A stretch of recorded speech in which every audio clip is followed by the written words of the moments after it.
Hi, I'm John Stevenson, and we're going to be looking at 1 Kings chapters 12 through 16 in our continuing study of the historical books of the Old Testament. We noted last time how Ahijah, the prophet, had come to Jeroboam and had prophesied that the kingdom would be divided after the death of Solomon because of his sin, and that the northern tribes would now be given to someone else, to someone named Jeroboam. Jeroboam had been the chief foreman under the building programs of Solomon. And so we're going to see the division of the kingdom. That prophecy, I think, makes its way eventually to Solomon. He hears about it. And Jeroboam has to leave town in a hurry. And he goes and spends some time in Egypt while he's waiting for this to transpire. The story picks up now. Then Jeroboam went to Shechem. This is after the death of Solomon, for all Israel had come to Shechem to make him king. Notice it wasn't just something that was automatic. They come here. This was the place where the Israelites, when they had first come into the land under Joshua, half of them had stood on Mount Gerizim, half had stood on the neighboring Mount Ebal, and they had pronounced the blessings and the cursings of the covenant. So this is a place that has to do with covenant responsibility and with covenant relationship. And as part of that, they're going to make Rehoboam king, or so they think. Verse 2, now when Jeroboam, the son of Nebat, heard of it, he was living in Egypt, for he was yet in Egypt when he had fled from the presence of King Solomon. Then they sent and called him, and Jeroboam and all the assembly of Israel came and spoke to Rehoboam. So we've got two names. Now they sound alike. Jeroboam is the one who had been the chief foreman under Solomon. Rehoboam is the son of Solomon. And they come to him saying, your father made our yoke hard. Now, therefore, lighten the hard service of your father and his heavy yoke, which he put on us, and we will serve you. The plan is for them to serve Rehoboam. That's the plan that they have. God, we know God has other plans. And so you've got Rehoboam versus Jeroboam. Rehoboam is the son of Solomon. At this point, heir apparent to the kingdom. Everybody assumes he's going to be king. Jeroboam, as we said, the former appointee over the labor projects of Solomon. Rehoboam seems to be a young man. At least his friends are young. And so we sort of make that assumption about him. Jeroboam, because he'd been working for Solomon such a long time, we assume he's more mature. Rehoboam, he's from the tribe of Judah, although his mother is a princess of Ammon. Remember how many different wives Solomon had. This is one of those. Jeroboam is from the tribe of Ephraim, and so he's more aligned with those northern tribes. Verse 13, the king answered the people harshly. They're asking for a tax break. They're asking, look, we've been working too hard under your father Solomon. Can we have tax relief? Can we have it a little bit easier? The king answered the people harshly, for he forsook the advice of the elders, which they had given him. The elders had said, go ahead and give him a tax break. Um, Not sure if I had to say it, but I'm sort of going to. Excuse me for the modern politics. The elders sound a little bit like they are modern day Republicans. We're looking for the tax break. The young folks sound like they're Democrats, and only in this area, not in perhaps other areas. They're looking to increase the taxes, and so he listens to the young folks. He listens to the notice he forsakes the advice of the elders that they had given him, and he spoke to them concerning the advice of the young men, saying, "My father made your yoke heavy, but I will add to your yoke. My father disciplined you with whips, but I will discipline you with scorpions." So notice what my father did. They made your yoke heavy. He gave a lot of taxes. What I'm going to do is make them even heavier. You haven't seen anything yet. And this had been the advice of the younger men. They had said, show yourself to be really kingly. Make lots of laws. Raise the taxes. Just show how powerful you are. My father disciplined you with whips. And this is a figure of speech. I mean, had he actually whipped them? I'm not sure about that, but I'm going to discipline you with scorpions. That's a figure of speech saying, you haven't seen anything yet. Wait until I get through with you. So, verse 15, so the king did not listen to the people, for it was a turn of events from the Lord. Did you catch that? The king was making his decision on who he was going to listen to, but we read here that this was from God, a turn of events from the Lord, that God might establish his word, which the Lord spoke through Ahijah the Shilonite to Jeroboam the son of Nebat. It reminds me of the proverb that says the king's heart is like channels of water in the hand of the Lord. He, that is God, turns it wherever he wishes. You would think if anyone had free will, it would be the king. He can decide anything he wants. Nobody's going to tell him what to do. But God is in control. And so this was happening from the hand of the Lord. Even though Rehoboam is exercising his own free will, it's really God who is in control of all of this. So verse 16, when all Israel saw that the king did not listen to them, the people answered the king, saying, "What portion do we have in David? We have no inheritance in the son of Jesse. To your tents, O Israel. Now look after your own house, David." So Israel departed to their tents. But as for the sons of Israel who lived in the cities of Judah, Rehoboam reigned over them. So we have a splitting of the nation. And we go from Judah in the south. That's going to be the tribe of Judah, which will now become its own nation. And we read, then Jeroboam, for his part, built Shechem in the hill country of Ephraim. So he's got the city of Shechem. The city was there. He's going to build it up and make it his capital. And he went out from there and built Penuel. Penuel is a city that's, it had gotten that name. Remember how Jacob had wrestled with the angel on the Jabbok River? And he had said, "I have seen the face of God." So that's where it gets his name. Your pen is your face, and El is the short for Elohim. It's the word for God. And so these two cities become both an east and a west capital for Jeroboam. We read verse 26. Jeroboam said in his heart, "Now the kingdom will return to the house of David, if this people go up to offer sacrifices in the house of the Lord at Jerusalem, then the heart of this people will return to their Lord, even to Rehoboam, king of Judah, and they will kill me and return to Rehoboam, king of Judah." He decides if they keep going down to Jerusalem to worship, they're going to hear all sorts of anti-Jeroboam propaganda, and the people will eventually go back to Rehoboam, and the two kingdoms that have split will become one, and I can't let that happen. So I want to provide an alternate source, an alternate place of worship. That's what he does. Verse 28. So the king consulted and made two golden calves. Now, where did he get this idea?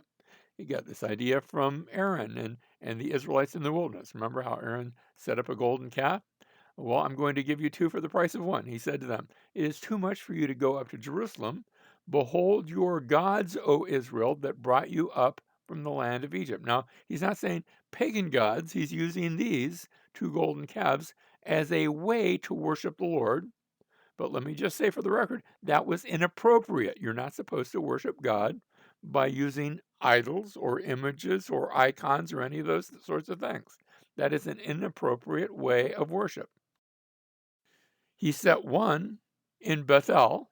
Bethel is way down here in the south. And the other he put at Dan. So we've got one at the very northern portion of the kingdom. Dan is as far north as you can go and still be in Israel. And Bethel used to be Beersheba, was the southern part of the kingdom, but now that's part of Judah. Now Bethel, notice Jerusalem's right on the boundary line, but Bethel is just a bit north of that, and that's going to be the southern place of worship that he's going to set up. We actually have the ruins that we have located. You're seeing a picture of the high place at Dan. What you're seeing is just the foundation. The temple itself has long been destroyed. But notice that metal framework. The archaeologists have put that up there because they believe that is where the altar stood. This altar that was a replacement place of worship up in Dan, and there would have been one like it in Bethel, where they would come to these places and worship the Lord, but they weren't supposed to be doing that here. It was wrong. It was idolatry. And so this thing became a sin, for the people went to worship before the one as far as Dan. And he made houses on high places and made priests from among all the people who were not the sons of Levi. The Levites, I suspect they weren't having anything to do with this by and large.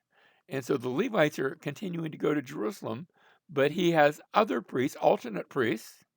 It reminds me sometimes of people who look at the instructions in the New Testament on how we ought to worship and who ought to lead worship. And there are some very specific instructions in the New Testament.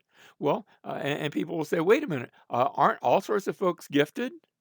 Should that just be, for example, when Paul talks about those who are men, and that he doesn't ordain women. He doesn't set them up as leaders in the church. And people say, well, they're just as gifted. Well, Jeroboam's saying the same thing. He says everybody's gifted. There's all sorts of spiritual people. Why should that be limited to the sons of Aaron? Why should that be limited to the Levites? And he's making priests, and that's a wrong thing because God can set up who he wants to do what he wants. God is the one who ordains our worship. And I would say that God is also the one who ordains how the church is supposed to be today.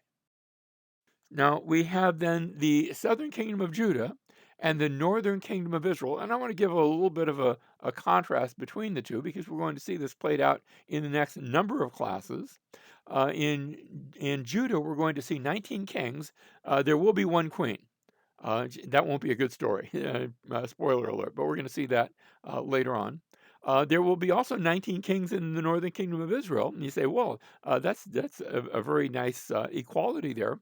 However, remember that the northern kingdom of Israel is going to last a lot shorter than the kingdom of Judah does. So these 19 kings collectively won't reign as long as the 19 kings and one queen of Judah. The capital in Judah is Jerusalem. That's not going to change. The capital of the northern kingdom, we saw Shechem, but eventually we're going to see Samaria as well. In the south, we have Judah, and I suspect sort of Benjamin, and of course we talked about the Levites as well. In the north, we have the 10 northern tribes. They're going to be that northern kingdom of Israel. From now on, whenever we read about Israel, it will be the northern section, those northern tribes. In the southern kingdom, most of those kings are unstable. There's some that are good, some that are bad. No nice way to say that. In the north, they're going to be all bad. Although I'm going to see a little bit of repentance on the part of some. But and then Ahab and Ahaziah are going to be. When I say idol worshippers, they'll be worshippers of other gods, gods like Baal. So they're all worshiping poorly. Some are going to be worse than others, if that's possible. The southern kingdom is going to go until it's conquered by Babylon in 586 BC. The northern kingdom of Israel will be conquered much earlier in 721 BC by the Assyrians. The southern kingdom will return to the land in really three successive waves, but they will return, and Judah will again become a nation. The northern kingdom of Israel is not going to see a unified return. That's not to say that nobody from the northern tribes ever come back. They do, but they don't come back to their tribal inheritances. That's a thing of the past. That's going to be gone. And so we have now, from now on, the northern kingdom of Israel, the southern kingdom of Judah, and we read in chapter 13, verse 1, now behold, there came a man of God from Judah, that's in the south, to Bethel, the place in the north, the place of worship, by the word of the Lord, while Jeroboam was standing by the altar to burn incense. He's got his new place of worship. He's doing his worship thing there, an improper worship. And we read that this prophet, he cried against the altar by the word of the Lord and said, O altar, altar, thus says the Lord, behold, a son shall be born to the house of David, Josiah by name. You always say, wait a second, Josiah is not going to come for a few hundred years. This is a long-term prophecy. This is a prophecy way down the road. And on you he shall sacrifice the priests of the high places who burn incense on you, and human bones shall be burned on you. This altar is going to come to a bad end, and that's being prophesied here. And so we have Jeroboam versus Josiah. Jeroboam right now is the king of the northern kingdom of Israel. Josiah is not coming for a while. He's going to be the king of the southern kingdom of Judah, but that's a few hundred years away. Jeroboam had taken the throne via rebellion. Josiah is going to be one of the legitimate descendants of King David. Jeroboam has now set up an altar at Bethel and offered sacrifices on it. And we read here that Josiah is going to slaughter the false priests upon this altar, but not yet. And that's the eventual end, but we're not going to see that until 2 Kings. Jeroboam is going to reign from 931 to 910 BC. As I said, Josiah is going to reign a lot later, 640 to 609 BC. So he's going to come later. We'll see him at the end of 2 Kings. Now, Jeroboam, upon hearing this prophet, he invites the prophet to eat with him. Why don't we talk about it in a calm, rational manner, invites him to dinner. And the prophet refuses, citing the Lord's instructions where God had said, don't eat with anyone in Israel, don't drink with anyone in Israel, don't travel home the same way, go by a different route, because Israel is now under judgment, not because they split. That was God told them to do that. God arranged that. But because of this wrong worship that Jeroboam has introduced. And so the prophet is on his way back to Judah. And now something happens where he's met by an older prophet from Bethel. And now these are both prophets. You've got one prophet who's described as the older prophet. The other one, I'm not sure if he's older or younger. I'm assuming a bit younger, on his way back to Judah. And he's been told, don't talk with anybody, don't do anything. He's been told by God what to do. And this older prophet meets him and he says, I also am a prophet like you. And an angel spoke to me by the word of the Lord, saying, bring him back with you to your house, that he may eat bread and drink water. And then verse 18 adds right at the end, but he lied to him. Here's somebody who's a prophet. I'm assuming he's described as a prophet. Maybe he was legitimate, maybe he wasn't, but he's lying in this process. It reminds me of something the Apostle Paul says, that if anyone, even though an angel from heaven comes and preaches a different gospel to you, don't believe it. There's a lot of folks today that want to choose their faith, their actions in the church, choose all sorts of things on the basis of what they feel, or on the basis of maybe what a modern day prophet said, a feeling, a prophet, a vision of something, instead of going by the word of God, which has clearly stated what to believe and what to do. Don't do it. And this young prophet is going to be influenced by the older prophet, and he's going to ignore what God has clearly said to take this supposed more recent revelation, which is a lie. It's not true, it's a lie. And so, just as Jeroboam had led the Israelites into idolatry, which eventually results in the Assyrian captivity, in their captivity, so also this old prophet leads the young prophet into disobedience, which results in his death because God judges him. Say, wait a second, uh, he was lied to. The old prophet doesn't get judged. It's the prophet who ignored the word of God in the face of this lying prophecy. And so that he is a little bit of a microcosm of the nation of Israel. He's sort of acting out what Israel is acting out. So you have the man of God versus the people of Israel. The man of God, he was given specific instructions on how he was to travel through Israel, not talk to anybody, go home by a different route. The people of Israel have been given specific instructions on how they were to worship God, and now they are ignoring those instructions by listening to Jeroboam. This man of God had followed the old prophet's alternate instructions. He wasn't supposed to do that. The people of Israel were following Jeroboam's alternate method of worship. The man of God was killed by a lion. The people of Israel are going to ultimately be taken into captivity by the nation of Assyria. Now, chapter 14, verse 25. Now it happened in the 5th year of King Rehoboam that Shishak, the king of Egypt, came up. Now, history tells about a king by the name of Shishak. So Shishak and Shishak, that sounds a bit alike. Most scholars assume they are the same thing, the same person. I think most scholars are right. And so we have Shishak. He's from the 22nd dynasty. We've talked about some of the dynasties in the past. Remember, it was the 18th dynasty. If 1 Kings chapter 6, verse 1 is correct on the chronology, and if our understanding of Egyptian chronology is correct, and I think it is, pretty close at least, then that had been the 18th dynasty. This is quite a few dynasties later. This is what we call the third intermediate period, where Egypt is not quite as strong as it has been, and yet here's a new dynasty from Libya, and we know from his writings about how he raided north all the way to Galilee. Now, he doesn't write about capturing Jerusalem, but we have this reference here that describe him coming up against Jerusalem. Notice he took away the treasures of the house of the Lord and the treasures of the king's house, and he took everything, even taking all the shields of gold which Solomon had made. So remember all that delightful, wonderful gold in the temple that had been Solomon's legacy. That's all going to be taken away. The temple is going to be stripped down. It's still standing. It's not destroyed, but it's stripped down to a lesser shadow of what it had been.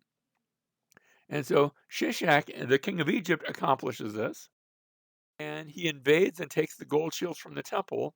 And now Rehoboam replaces the gold shields with bronze shields. They look a little bit the same, but it's not the same. And so his worship rituals look the same, but they have lessened in their value. The good news, he's not worshiping at some pagan shrine. He's not setting up idols, but things aren't as good as they used to be. And so we have the northern kingdom under Rehoboam.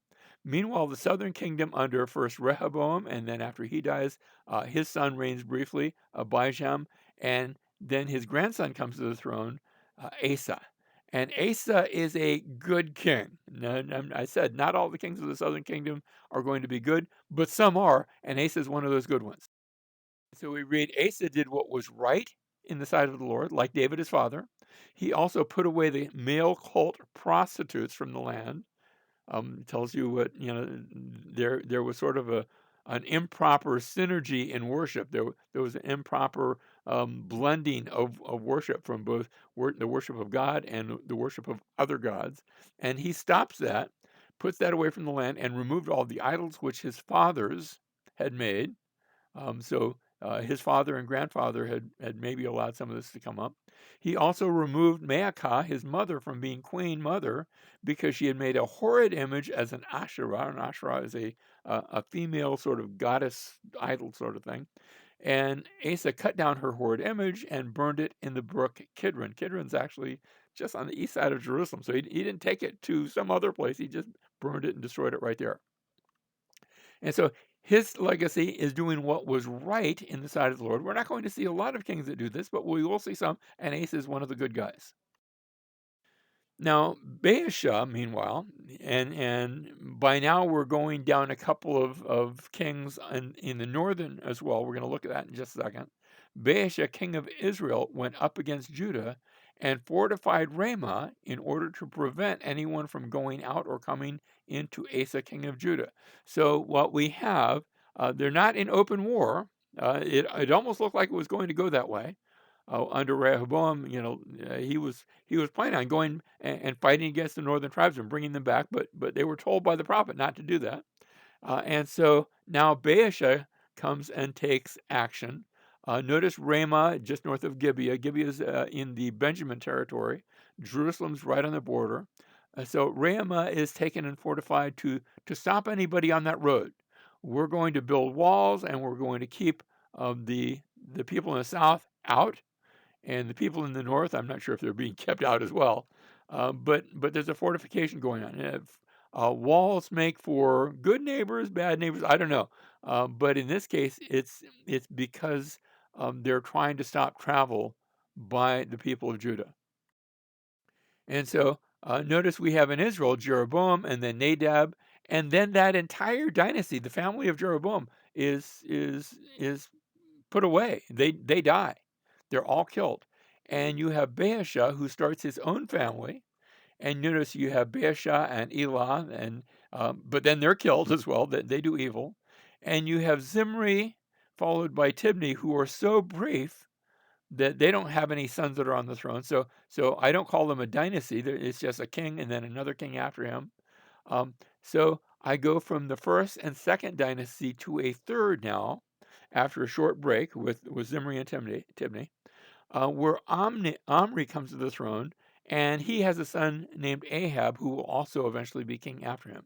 And so notice already in Israel, in the northern kingdom of Israel, I've had 3 different dynasties. In Judah, meanwhile, it's just going from father to son to grandson to great-grandson. Jehoshaphat will be the son of Asa. Jehoshaphat's going to be a good guy too. And so we have some good kings, some not so good kings, but in Israel so far they're all idol. They're all worshiping at this wrong place, but they're going to go beyond that eventually to worship even pagan gods. And so we read in the 31st year of Asa, king of Judah, Omri becomes king over Israel. He reigned 12 years. He reigned 6 years at Tirzah, but now he's going to get a new place, a new capital. He bought the hill of Samaria from Shemer for 2 talents of silver, and he built on the hill and named the city which he built Samaria after the name of Shemer. Now, I think, notice the city is named after the person who had owned it, but also the term Samaria, Shamar is to guard. And I think it probably captures both ideas here. But it's named after the name of Shemer, the owner of the hill. And so Samaria is going to be the new capital, and that's going to last for quite some time. Now, in closing, Omri does something. He's looking to build alliances, and he looks up to the city of Sidon, which is a Canaanite slash Phoenician city, and he decides to enter into an alliance with Ethbaal, also known as Etubbaal, the king of Sidon, and they accomplish this by having their children marry each other. So it's a marital alliance, and Ahab and Jezebel will marry, and this will put a Phoenician slash Canaanite queen on the throne of Israel. And this will also, she's going to come not just with her different ways of worship, but with her different gods and their prophets, so that we're going to have Baal, the worship of Baal, coming to Israel. And we'll see how that develops next time.